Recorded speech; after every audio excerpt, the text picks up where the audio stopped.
Hi, I'm Scott Mansell and welcome to the Driver 61 channel. Now today I'm in London at Veloce Motorsports and eSports to check out their sim and to speak to them a little bit more about the eSports world.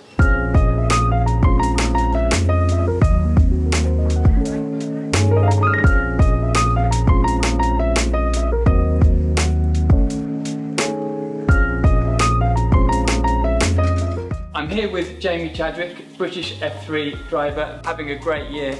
She comes to Veloce to use the sim and to help train for races. So Jamie, well firstly, how often are you coming to use the sim and what value do you get from it? Yeah, so I started working with Veloce at the beginning of this year, off the back of my first year in British F3, and really it was just looking at ways in which I can improve my performance, obviously on track, but maximising my time when I'm away from the track. I think, as most racing drivers know, the amount of time you get on track is so limited that it's difficult to really, maximise performance when you have to do it on the spot and you only get a few days in the car. So how does the time in the sim translate to the real world? What value are you taking from actually doing the amount of time that you spend in the sim when for example, you're going to Spa this weekend? How does that translate? So in my opinion, it's impossible to get a simulator exactly like the real car, but to have a tool that you can use that is very similar and requires very similar mental preparation and physical preparation as driving the real car is so important. And for me, I think that's been fundamental this year, and I think the intensity and how close British F3 is, you've got to be always at the top of your performance, you can't have a bad day. So to be able to basically do a race weekend before a race weekend here at Veloce is so important for me.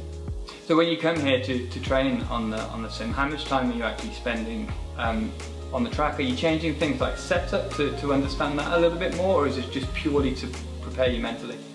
Bits of both, to be honest. I think it depends. If I know the circuit well and I'm happy in the car, then we will start to make setup changes, but more often than not it's literally just me trying to work through a race weekend. So the intensity that's required to do one lap in qualifying and get the most out of it when you've just given one lap to do it, but also doing race stints and being consistent, you can really work through a whole race weekend in a couple of hours. So that's been fundamental for me, but also one of the nice things at Veloce is they've got both Jack and Rupert who live on that sim, so they're very, very quick, and also they've got a couple of other drivers that are quick, so it then becomes like an in-house competitive nature that I think is always healthy.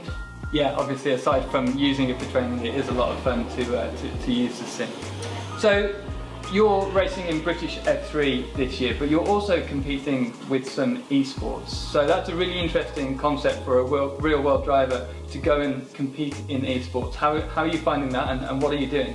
Yeah, so it's something I'm very new to, so I'm not yet there in terms of the competing side. I'm still sort of earning my stripes, trying to get sort of a bit faster on the eSports side of things. I think I underestimated how difficult it was. I think going from the real life side of things into eSports, I thought it would be easier and I would go in at the sharp end, but it really isn't. So it's taken me a bit of time, but I think, again, the more you can do when you're away from the track, the better, and little things like doing the eSports and that competitive nature seems to be really important, and I think it's the future, so it's something that I'm looking forward to getting more involved with.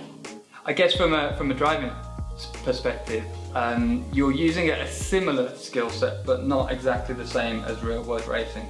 You're not getting that feeling of the car moving around quite as much, so I guess your senses in some areas need to be a bit more sensitive than actually there might be in a real world car. Yeah, exactly. A lot more sensitive because you haven't got the feeling of what the car's about to do, you have to almost preempt it. So it's very different, but it's almost, again, that having to adapt from one to the other quickly is a whole different skill in itself, and I think that's also important for me because I don't just race in British F3, I've been doing some endurance stuff in GTs and sports cars, and having to adapt to one car to the next is the same sort of thing, so it's teaching me all sorts of new things, and yeah, I'm really enjoying it. That's fantastic. Jamie, thank you very much for talking with me today. Good luck this weekend. We'll be watching out for you, and enjoy the rest of the season. Cheers, thank you.